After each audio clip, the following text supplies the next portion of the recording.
Hello, and welcome to Learn, Make, Learn, where we share qualitative and quantitative perspectives on products to help you make better.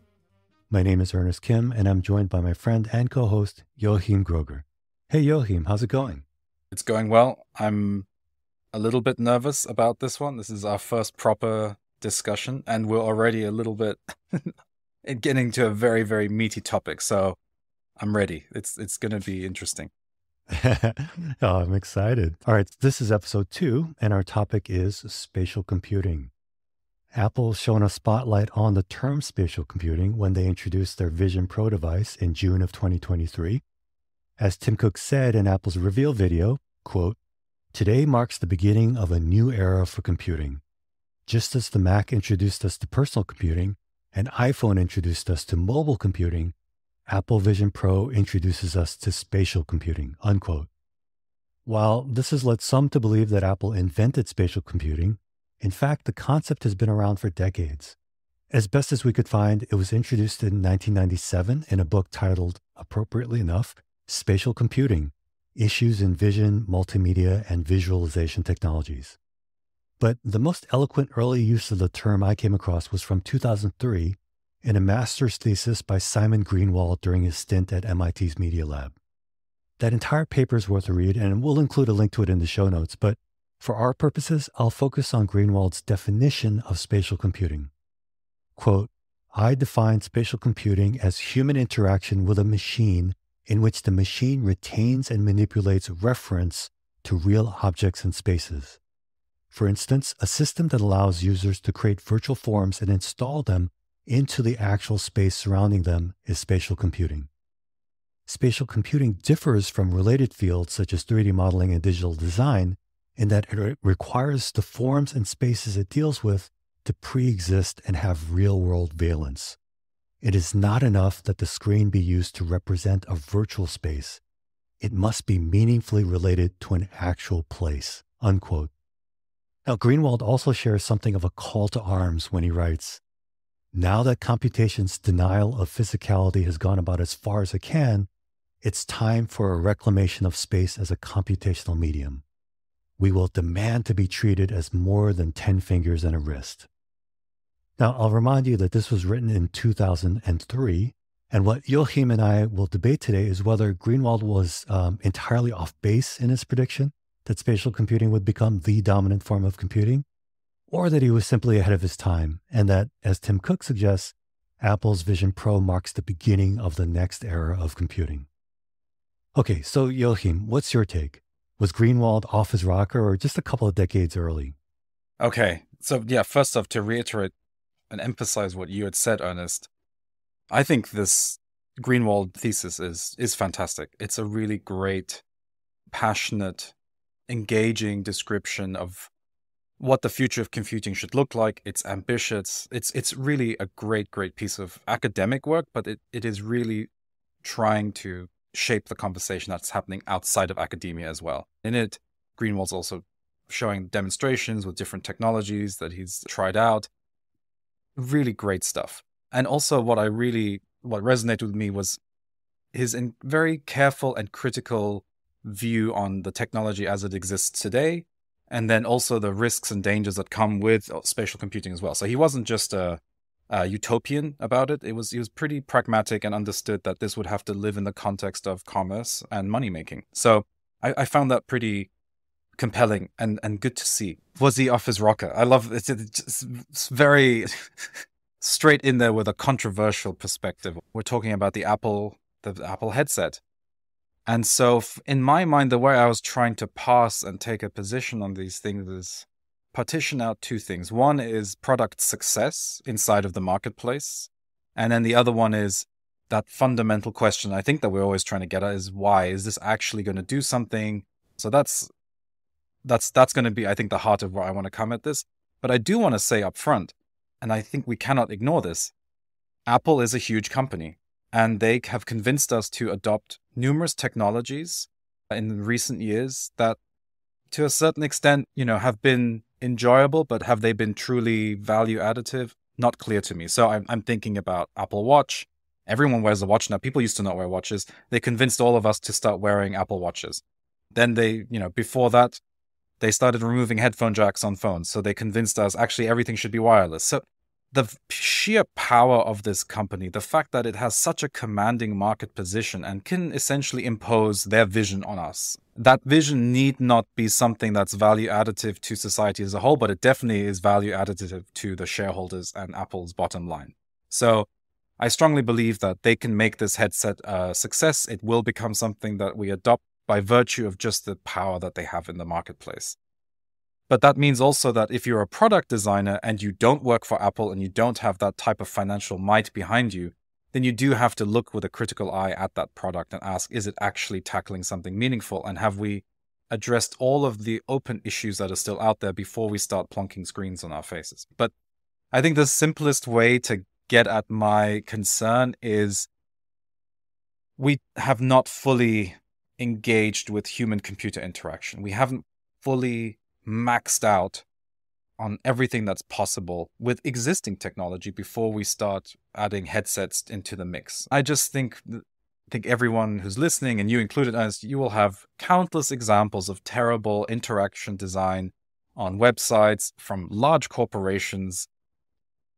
So I feel like we haven't figured out all of the ways that we can actually interact with our machines, even on flat screens. And then even more ambitiously now, a technology that's already in our hands, on our wrists, haptics, for example, right? We haven't even fully embraced that technology. And now we're already jumping to the next thing. We're going to go, let's go spatial. Let's figure out the rest of it. So the first piece of my kind of thinking is I'm not sure we have fully understood the complexity of human-computer interaction. As an aside, I've been spending a lot of time watching this YouTube channel called Mentor Pilot, which we can link in our description again. And that is a commercial airline pilot who describes in great detail airplane accidents. And usually the most interesting ones I found are the ones where we see the complex interaction between the human pilots and this highly automated machine, whose software has been written by an engineer, miles away from where this flight is happening and in a completely stress-free environment. So I think the airline and the airplane human-computer interaction piece is the most provocative example of our failures to actually get human beings to interface with machines in an effective way. So I'm kind of really coming at this from a more philosophical angle, and I hope that's okay. I think our conversation will bring out other things in that part, but the reason I talk about that piece is because it then naturally leads to the question of accessibility and who is this technology going to serve? It serves the people who have vision, and it's obvious that it would be for those people, but we haven't even managed to get accessibility for flat screens and text to be all-encompassing for everyone who have problems hearing. And then just one last thing, and I won't dwell on it, but it is the fact that comes back to the first point that I was making to kind of wrap it up, is the market power that Apple has means they can force us to use this technology. And their business practices up to this point have been very much a walled garden approach to all of their technologies. Everything that can be made on it locks down the software, locks down the ability to tap into all of the sensors, extract the data from it. I think it will severely limit the success of that to really explore these deeper human-computer interaction problems. So that was a long excursion into that, but that's kind of where I've been figuring out how I feel about this stuff. And it should be said, I really appreciated this challenge, Ernest, because it's not I was so dismissive of the whole technology. I just saw it as another gimmick, but the challenge of actually trying to figure out what it is that I'm worried about or can't quite wrap my head around was a really great challenge for this conversation. So I'm going to leave it at that. And then I'm going to ask you, Ernest, how are you feeling about this? Because it feels like we're coming from different angles, and this is exactly what these conversations are about. So I would love to also get your perspective wrapped up into this. No, I appreciate it. And I feel the same in that it's been really fun to have this reason to think much more deeply about this than I would have otherwise. And it's led me to change my mind about some aspects of it as well. But so, yes, I am quite a bit more bullish about the potential of Apple Vision Pro and spatial computing in general. One thing to start with, I think it's absolutely fair to talk about Apple's market power and, be concerned with that. But then at the same time, I don't think that even Apple has a lock on success. You mentioned Apple Watch. When that device was introduced back in 2015, for the first couple of years, it was actually seen as a flop. Pretty broadly, there's quite a few articles you'll find where, various publications called it a flop because it just wasn't adopted in the way that a lot of people expected it would be, just like you're saying, because Apple's so big and they had just kind of this Midas touch. It wasn't until they shifted into fitness as kind of the primary health and fitness as the primary use case for the device that it really started to take off. So, I think it tells us that even Apple doesn't have a lock on success, even with all these levers that they do have, they still have to deliver on a compelling use case to be able to succeed. And just to actually set some context around this, because like I mentioned, the Apple Watch was seen as a flop. And in that first year that Apple Watch was available, they sold a little over 7 million units, which is kind of amazing that that was considered a flop. But people, compared to volumes of iPhone, people saw that as a flop. If you jump to today, the leading analysts believe that, based on their checks with component suppliers, that Apple's only going to be able to make somewhere between 400,000 to at most 1 million units of the Apple Vision Pro this year.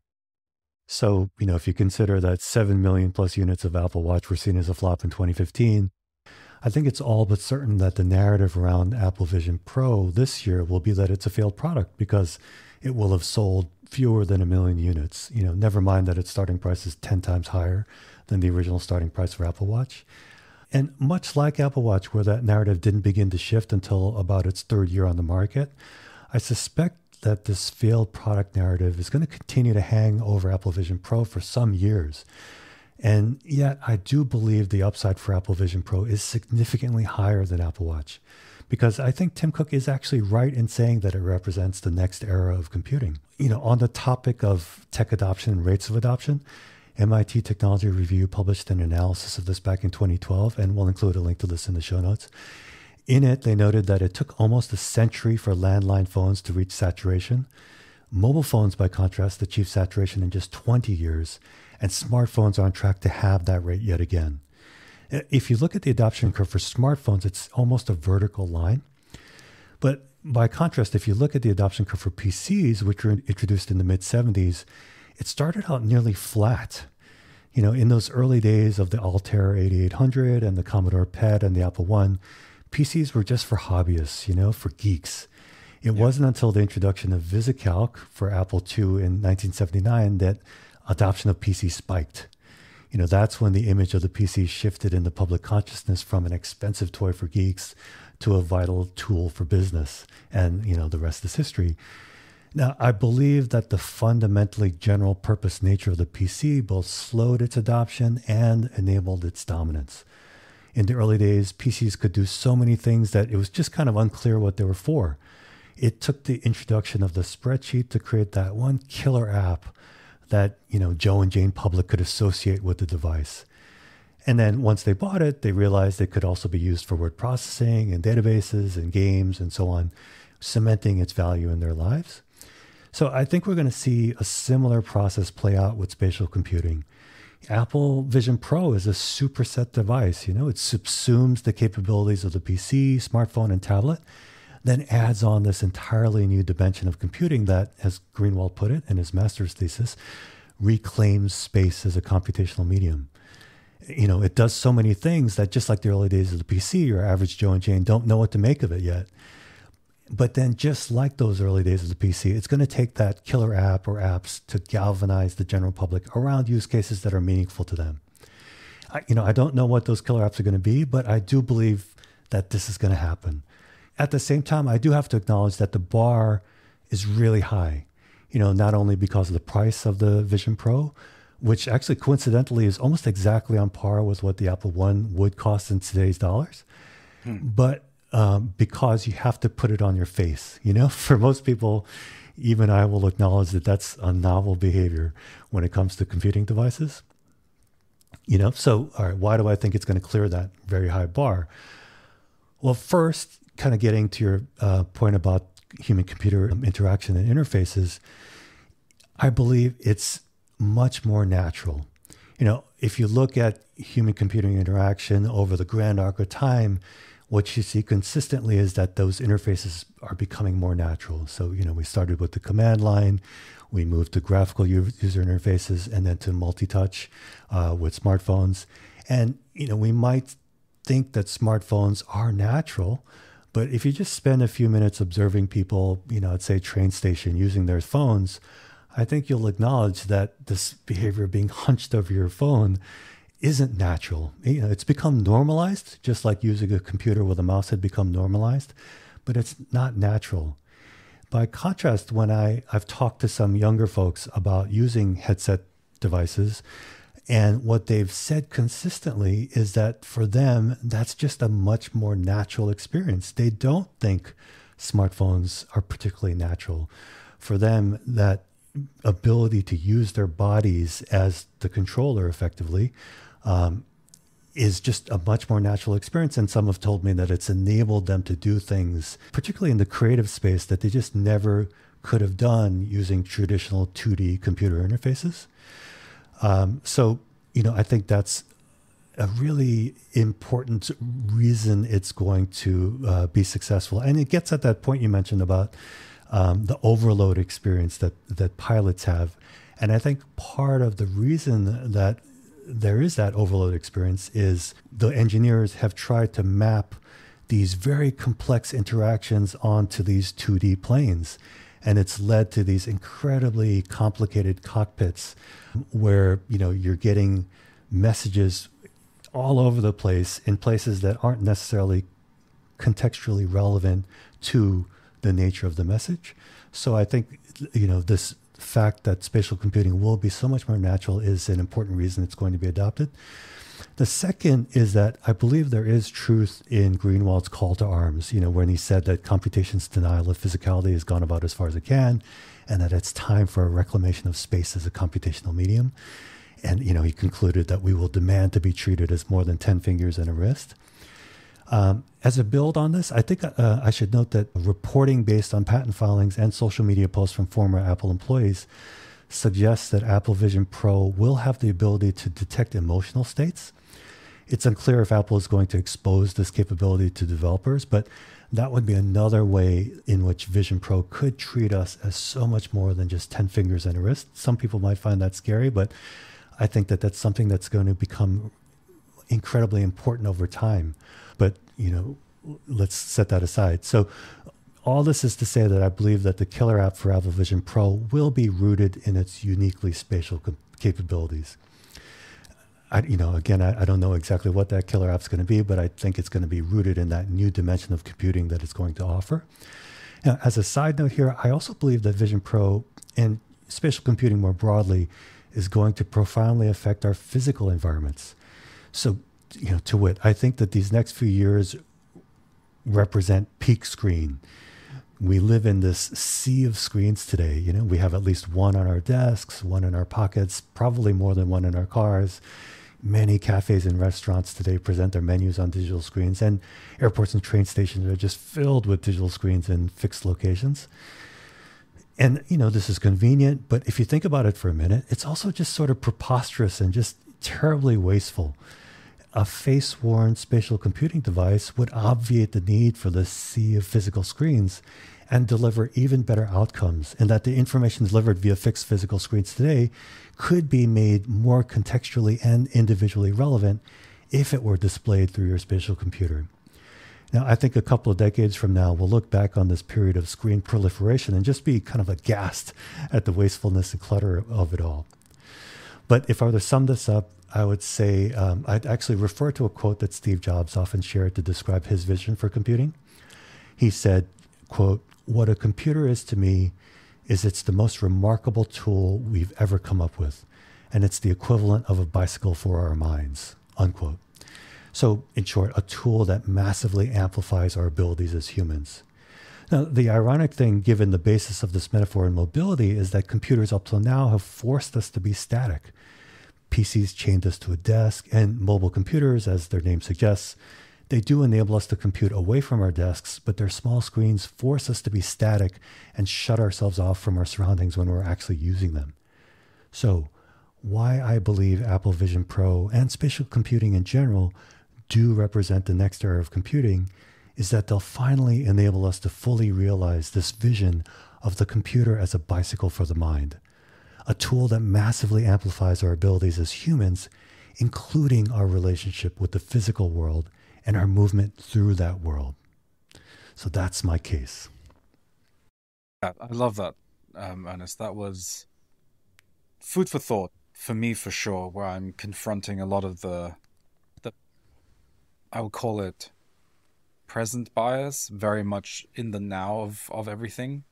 And you're right. I think I really liked your perspective on the wastefulness of and the proliferation of screens. Being able to get rid of things that consume a lot of energy, are very expensive to produce if you internalize the actual environmental costs of these things. Being able to move towards a technology that actually allows you to transmit that information directly in an intuitive way, that would be great. My more cynical perspective would say, well, we have our phones, and you say, it's not natural, but we've become accustomed to it being hunched over this thing. And so the question then for me becomes, okay, maybe the first step is to actually take advantage of the technology that's in our pockets. But then I come back and I say, well, actually, it's very distracting to constantly look down. It would be nice if you could just walk and navigate the true physical space, with this being more an augmented reality perspective, but being able to still interact with things in an unobtrusive way that doesn't have a screen distracting you from things. One thing maybe I'll follow up on that you had said was, I think your point about accessibility was a really good one. And certainly with the Apple Vision Pro being $3,500 to start, it's not going to be very accessible. But I do think that over time, those costs are going to come down. Meta's products are already quite a bit less expensive, if also much less capable. But I think, this class of product will become more accessibly priced over time. But I also think that they are going to enable a much greater degree of accessibility for computing experiences to many more people. So for example, vision impaired people, even if they can't necessarily see through the device, because the device will have vision, it could translate that environment to the wearer in ways that are meaningful to them, through audio or through other means. Also, just the naturalness of the interactions, I think, will open up more types of computing experiences to more people as well. People who maybe aren't comfortable with the current complexity of 2D based creation tools, which, are pretty complicated, especially if you think about 3D modeling type tools. Yeah. Those interfaces today are so complicated, but if you could do that in a much more naturalistic way using a spatial computing device, I think that'll make that domain much more accessible to many more people. So I think it offers the potential to make computing and the benefits of computing more accessible over time as well, once the prices do come down. Yeah, that's an interesting point. For me, I'm going to take a different tack now. What I would like to see, I will take a stand on the killer app that I would need to see to be able to say convincingly right now, this is the step that will break everything free. And for me, that is enabling me to leverage the computational engine, the true compute, doing mathematics, being able to do mathematics on the machine in a more natural way. I would like to see that syntax be developed to translate spatial concepts down into mathematical operations. Take any generic database and you can now start pulling things together, drawing connections, and literally drawing connections, right? And say, I want you to grab that and I want you to smash it together in this way, and I want those pieces to look like that, and that spatial intuition of how space and the variables interact with each other, and all of that gets translated into commands and numerical operations. That to me would make it very compelling, because now it opens up the data in a way that is very, very different from what we have now. But how wonderful would it be to have data represented visually in space, and being able to describe that directly would save incredible amounts of time, and it would allow the user to just pivot their perspective on everything as opposed to a 2D perspective. So for me, that's the killer app I would like to see. And then I would be an early adopter immediately. I would just buy the damn thing and say, okay, now this is going to unlock so many things that I can't even imagine. That would be incredible. I mean, I'm getting excited just thinking about something like that, because it gets close to the Tony Stark manipulating his designs with holograms, and he flicks away things like don't need that, and it's so natural and wonderful that it gets translated into something quantitative that can then be interpreted by the machine. So that's my other angle of attack, where I say I need to see that, and I'll be excited. While you were talking, what came to mind for me was sort of like a version of Wolfram Mathematica overlaid on the real world.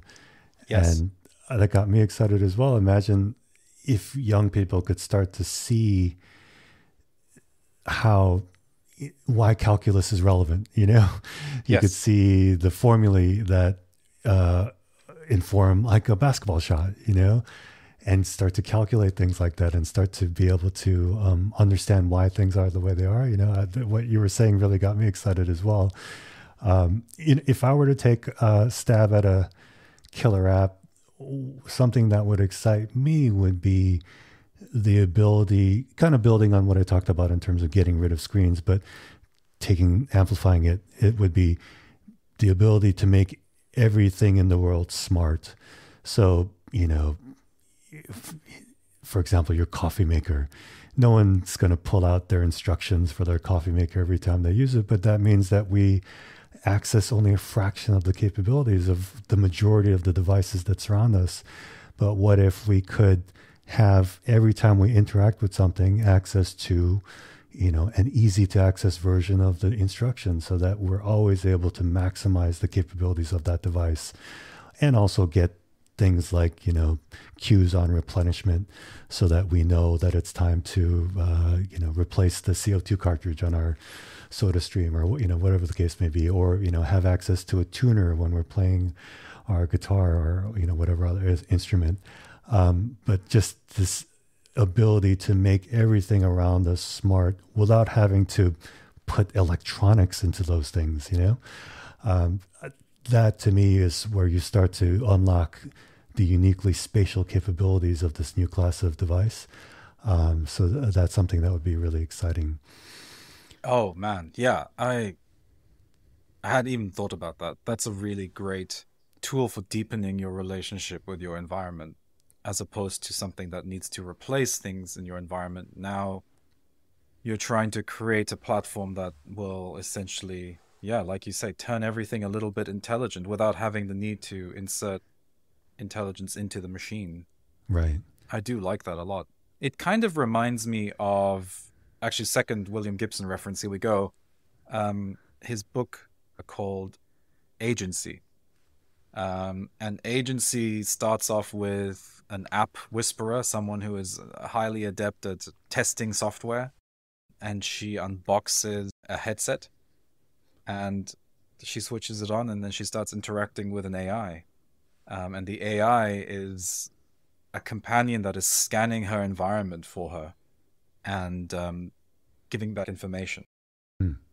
I believe the AI is called Verity in that, and she is constantly scanning the environment, absorbing information, giving back information back to the wearer. That was a very compelling way as well, where her AI is now augmenting the world and allowing us to take advantage of all of the information that the computers have, and then just projecting it back into the world.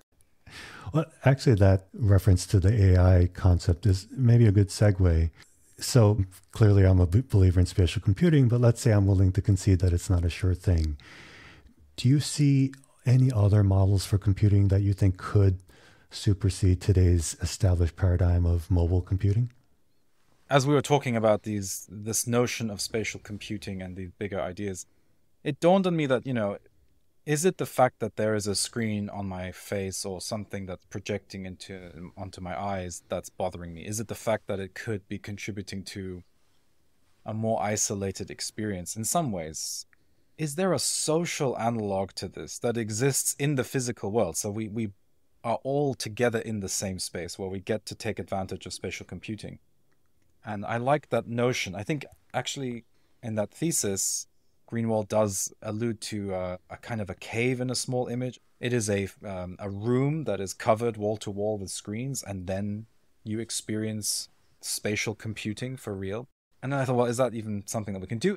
Thankfully, people have been doing this because we've all probably watched examples of it because people have watched The Mandalorian, where they take advantage of virtual sets. And they combine technology from Epic Games and their Unreal Engine to create landscapes that get projected on high-resolution screens behind the actors. The actors are lit by their environment.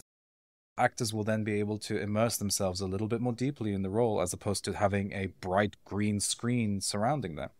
And so then that got me thinking, well, if that can work for actors and allow them to create a great performance, what if you had these rooms and then we can share in that experience and our whole wall becomes an immersive screen and we interact and the computer's tracking our movements within that space. We can still navigate it very much like a headset.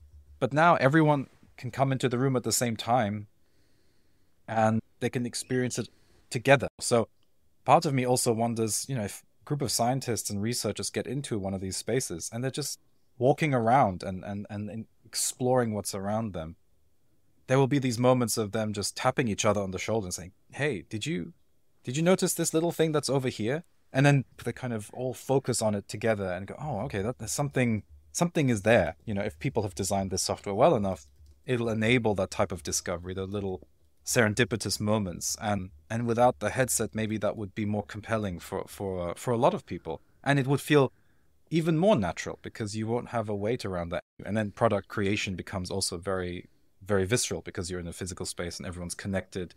You bring everyone into that space. So that was something that came to my mind. How does that make you feel, Ernest? Am I just kind of removing the screen from the face and shoving it on the wall? Is that just me cheating maybe a little bit on that one? No, I think that makes a ton of sense. I've had the opportunity to experience spaces like that, these very large scale, fully immersive, not maybe 360 wraparound, but, very immersive room experiences. And they are super compelling. And, like you're saying, they are great for product creation as well. That was the context where I experienced it.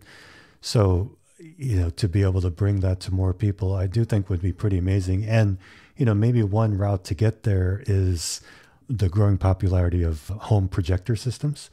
They're becoming so much better and so much more popular. And that's another way of getting rid of the fixed screen. The projector allows you to project things with a lot more flexibility than a fixed screen would. So, I do think that could be a really interesting future state as well. Yes, that's a really good point. Yeah, we need not go down the full panel display approach, but we can project and still get that experience. I would like this technology to succeed. I have trouble with it being kind of launched in this consumer context because it really feels like, hey, we just need to get another screen on you guys, and then that way we can serve more ads and we can extract more information from you and so on. So techno optimist, purely like if it was able to exist on its own without the need to generate revenue and have an ever-growing market share and all of those things, maybe something will happen. How do you feel about that, Ernest? Like that commercial context. There is the fundamental problem of the marketplace. So how does that enter into your thinking about these things? It's definitely a concern, and especially when you consider that the other big player in this spatial computing space is Meta. And if you've got concerns about Apple, then I think when it comes to privacy and just corporate behavior, the concerns, amplify quite a bit when you consider Meta. And the challenge is that these devices are so complex that it really requires companies at the scale of an Apple and Meta to be able to make a go of it in this space, just from the hardware and software and platform side of things. Unlike, say, the early days of computing that I talked about before, you can't just have hobbyists like Steve Wozniak making computers in their garage.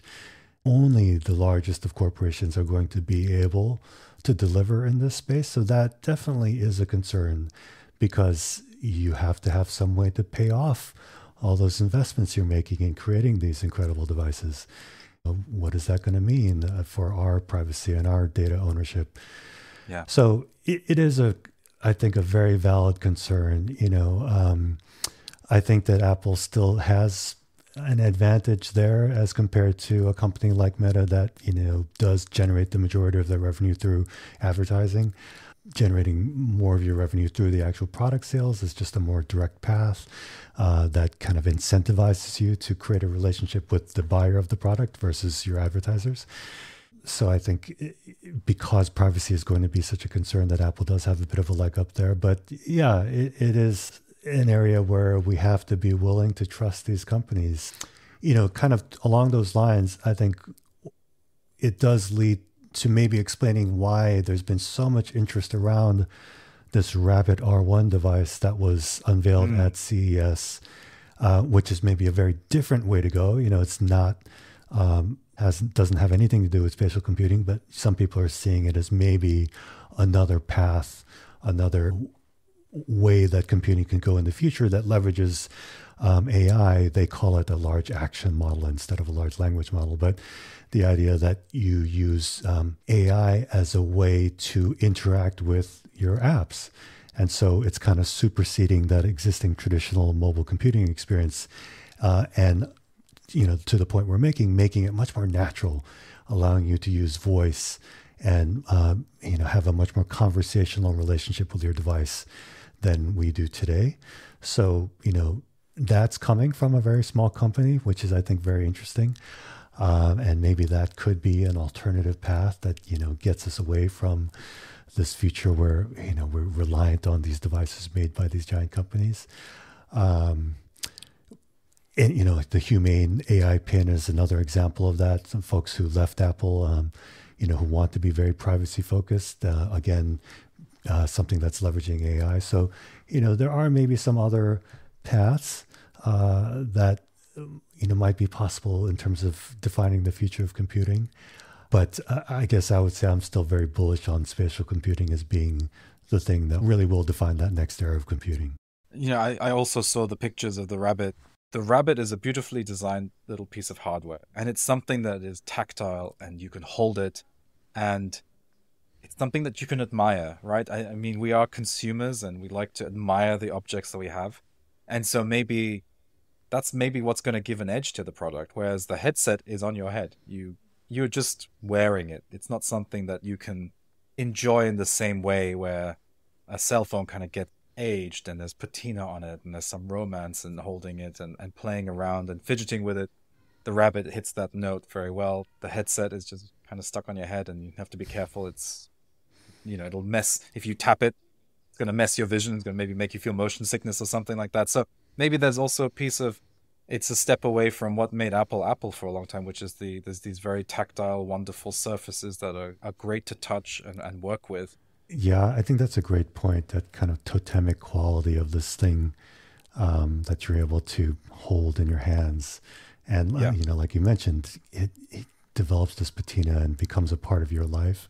I think that's a really interesting point. I think no conversation of spatial computing and, this AR, VR space would be complete without mentioning at least what Meta's doing in the AR space with their Ray-Ban Meta smart glasses as well.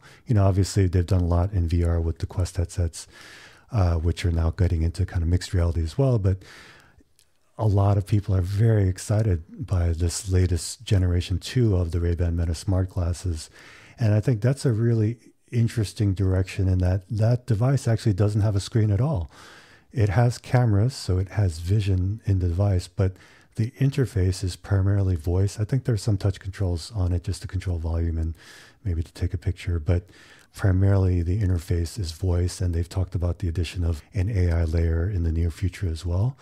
But that's another example where maybe you don't necessarily have to put a screen in front of someone's face, as long as you have some other modes like voice input and sound output to enable interaction. And I think what's clever about that is, unlike, say, the Rabbit R1, the Ray-Ban Meta smart glasses do have vision. So they're able to understand what you're doing in the world, what you're looking at, and then helping you make sense of it without having to put a screen in front of your face, so that, the device itself is much more lightweight and can take on the form of something that we're already familiar with, glasses. So that, I think, is maybe another potentially viable path forward as well. Yeah. We mentioned last time that a product needs to take a stand. It needs to say, rightly or wrongly, this is the next step in something. And then from that, everyone has either a friend or a foe. And from that come new ideas, as we're saying, right? As you say, I don't want something strapped to my face, but I love parts of this idea of spatial computing. And how can we get that to exist in a different form that doesn't require me to be immersed in something like that? But is there a way to get immersion in another way? Or what are these other ways of interacting with the user that we haven't even considered? I think one of my favorites, one that feels so underutilized, is haptics. It is one of the things that is a very universal thing. Touch in our hands and the senses that we have in there, it's so sensitive. So we can detect texture, temperature, volume, so many dimensions of a physical thing. Again, very, combined with the headset, a great thing, but maybe by itself also a totally underexplored, at least in the consumer space, right? I think that's a great highlight. That it does feel like that is the big unlock for this next generation of computing, recognizing and enabling us to experience space, but also our physicality within spaces. And, to your point, haptics, I think, are an incredibly, potentially powerful tool that really haven't been tapped yet when it comes to computing. But okay, so you've heard each of us make our respective arguments. I think maybe I've won Joachim over to my side a little bit, but I think so. We want to hear what you think. Am I too bullish on spatial computing? Was Joachim too skeptical?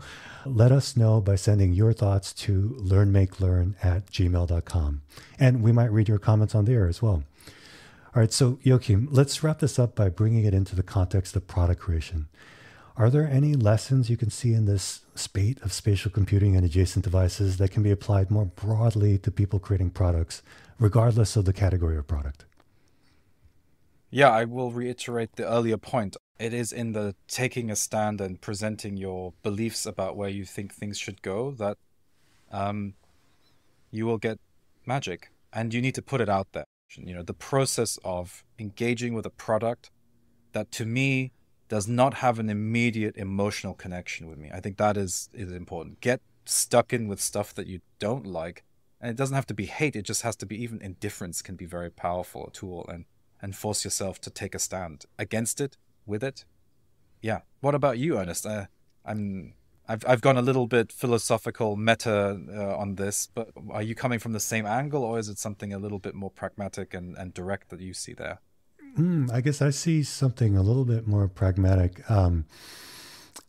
because something I've seen in a lot of commentary about the Apple Vision Pro is, certainly a lot of critiques about the price, but then a lot of people also criticizing the interface and kind of expressing disappointment that Apple didn't, do something more revolutionary with the interface. The fact that you're essentially still interacting with flat windows in space is something that in particular I've seen critiqued. But I think that that's actually a great lesson for people, anyone making products, to take away. And this is something that Phil Knight actually talked about as well in his book Shoe Dog. He was talking about the first Nike Tailwind, which was introduced in the late 70s. It was the first shoe to feature an encapsulated aerosol unit. And he talks about it in the book. He said that it was a disaster. I'll quote a little bit where he talks about it. He says, "The Tailwind was a disaster. Customers were returning the shoes to stores, complaining that they fell apart. A shoe autopsy revealed the problem. Bits of metal in the silver paint that coated the upper acted like razor blades on the shoe's upper, shredding the fabric. So half of the first generation of Tailwinds ended up in recycling bins." And he goes on to say that the lesson he took away from that was that you should not try to revolutionize the whole thing at once. Focus on the part that's important, revolutionize that, and for the other aspects of it, keep it simple. And I think that's what Apple's done in the Vision Pro. It's much more complicated than it seems, but they've revolutionized so much about the hardware, but they've kept the interface something that will feel familiar to users. That still conventional window interface, a window metaphor. And it's also going to be important in terms of making it easier for developers to just port their existing, at least iPad apps, to the Vision Pro experience. So I think that's a really important learning for anyone in the business of making products to take away. Don't try to revolutionize everything at once. Focus on that one thing that you think is going to be vital to that product, staking out a unique position in the marketplace. But then in the other areas, make it easy for your consumer to adopt the product. Keep it simple in those other areas. That would be my key takeaway. Yeah, I like that a lot. That's really great. It's crazy to think that a company like Nike back in the day, would make a mistake like that, like a materials mistake, and it was only after the fact that they realized, oh goodness me, put too much in the damn shoe. I do think it's tough, though, especially for a company like Nike that has an innovation culture. People want to innovate everything. Yeah. But I think that is where a product manager, product marketer in particular, that's a big part of, I think, that job is to help the team understand, to prioritize and say, okay, I know, it's awesome that we're all excited, but let's put our energy in where it matters and where it's going to have the biggest impact, and keep it simple everywhere else. All right, so let's move on to our recommendation of the week. Joachim, what has you excited this week? This is maybe a funny one again, maybe not. There is it's an old-fashioned technology, which is the internal combustion engine, but a camless internal combustion engine. So I don't want to get too deep into the mechanics of an internal combustion engine, but basically you have valves that bring in air and push out exhaust from the combustion chambers, and every engine uses a mechanical, essentially timekeeping device, the camshaft, and a timing belt that's attached to the engine to open and close those valves. And it's always a compromise because it's this rod that has these little nobules on it that push the valves open and close. And it's very old-fashioned. And camless engines replace the camshaft completely and just get rid of it. And people have been thinking about this for a long time. But Koenigsegg, the hypercar manufacturers, have a sister company called Freevalve that has developed one that is a set of valves that are computer-controlled. They've put them in their hypercar, the Gemera, which seats 4 people. And they've just shown that this engine is super, super efficient. Like, they're able to get stuff out of an existing technology that was unthinkable in terms of efficiency and power, because now you can just control these valve opening times individually on each cylinder. You don't have to worry about having this rod moving up and down. And I like this idea that Koenigsegg is a hypercar manufacturer. I mean, these cars start at $1 million. These are not public machines, but they're using the kind of the space that they're in and the ability to charge insane amounts of money for a car with huge markups, I'm sure, right? They're not doing this for free, but it enables them to innovate in surprising ways, and then getting a general purpose technology that you could then very easily introduce into mainstream, quote unquote, normal cars.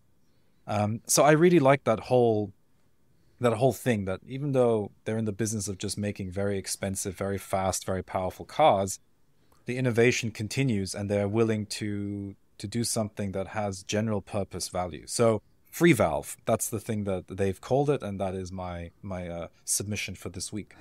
That sounds super cool. Yeah. Thanks, Ernest. What about you? What caught your attention this week? Well, I thought I'd highlight something related to a point I made earlier. I shared that quote from Steve Jobs talking about the computer being like a bicycle for the mind. And so I'm going to share a documentary where he actually explains that quote a little bit more. It's called Steve Jobs, The Lost Interview. And it's by a longtime tech journalist named Robert X. Kringley. I think that's how you pronounce his name. I could be wrong. But he had conducted this interview with Steve Jobs back when Jobs was leading Next Computer. It was for a PBS documentary called Triumph of the Nerds. And it was like a 70-minute plus interview, and they only used, a few minutes of it in that Triumph of the Nerds show. But then when Steve Jobs passed, Kringley was able to find the full interview, which had been lost for, all those intervening years. But amazingly, one of his co-producers on the show had found the full video, and they released it as this documentary, Steve Jobs, The Lost Interview. And it's just, I think for anyone in the business of making products, I think it's a must-see. I'll share some background on this. So this is from an interview that Kringley did with Fortune magazine. And they explained that back in 1995, Kringley landed a hell of an interview with a hell of a subject at what was, in retrospect, a hell of a moment. Steve Jobs was just 2 years away from retaking the CEO role at Apple and beginning a run that would transform the Cupertino, California-based Mac maker from loser to leader in the digital economy. But at the time of the interview, Jobs was one such loser himself. His company, Next, was stumbling, and rival Bill Gates had taken Apple's ideas and used them to seize control of the personal computer industry. And I think that context is really important because you can tell in the interview, in the documentary, that Jobs sees himself as out of the game. He's kind of near the beginning of the interview says, "Oh, you don't want to talk to me," And I don't think he was being he's not a person to be self-deprecating.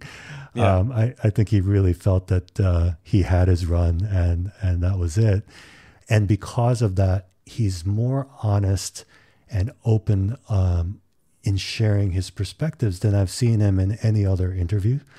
And he shares that quote about the bicycle for the mind, but he talks about his views on making product and on team building and on where Apple went wrong, in his view, in ways that, I've never seen him talk about before or after. So I think it's just such an amazing opportunity to see, a person who I think is one of, if not the best product marketer of our time, talk about products and product creation in a very open and frank way. So Steve Jobs, The Lost Interview is my recommendation. And you can get it through, I think, all of the leading streaming services. I think it's worth buying. I personally come back to it basically at least once a year and rewatch it. So that's my recommendation for the week. I love that. I also love the context of it being Steve Jobs, Next Computer Steve Jobs. Of course, Next, the guts of Next Computer then became the foundation for Mac OS X. So all was not lost, of course, as we know now. But he didn't know that at the time, and I think that's a really great.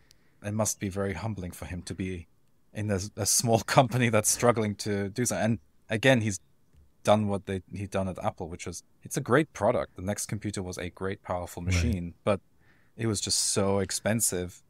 I have not seen this interview, so I will definitely follow your recommendation, Ernest. I love that you used the word humble too, because I think that is what makes this so unique.